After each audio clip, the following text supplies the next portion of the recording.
Hi everyone, welcome in today's video. I'm going to talk about 4 mandatory leave days all employees are entitled in Kenya.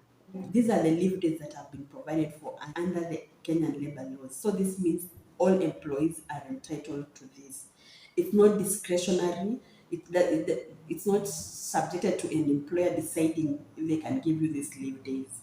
So these are leave days that everyone is entitled to, and it's your right by right, and you can sue your employer if you're not given these leave days. So the first one, which is the annual leave. If you have worked in a company for 12 consecutive months, you are entitled to 20, a minimum. It can be more, but the minimum is 21 days leave. There are employers who give more, but it's a minimum of 21 days leave. It's mandatory, but now taking them and how you're going to take them and everything is open between you. You can discuss it with your employer. You're entitled to 21 days leave days with full pay, not half pay. You're entitled to 21 days, full minimum of 21 days. It can be more. Fully paid with full pay. And then the second mandatory leave under the Kenyan labor laws is sick leave. If you've worked in a company for 2 months consecutively, you're entitled to 7 days leave with full pay.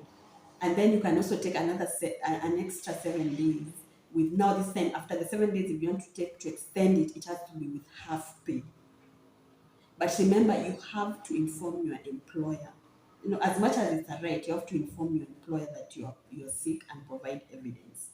So this doesn't mean that if you wake up tomorrow and you're sick, you just there, you don't even inform your employer. You're entitled to inform your employer about, and of course you'll have to provide also evidence so that people cannot take advantage of it. But you're entitled, if you've worked in a company for 2 months consecutively, you're entitled to 7 days with full pay, and if you extend it, it will be half pay.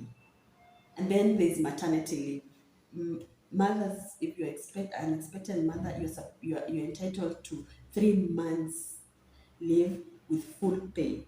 But again, you must give notice to your employer. Don't assume that, of course, he's seeing I'm pregnant. At least 7 days notice that you're going now to be taking from the start. You'll be like from next week, or maybe next week on this date to this date, now when the 3 months will end. You must give that notice, written notice to your employer. So don't, as much as their rights, don't make those minor mistakes might cost you.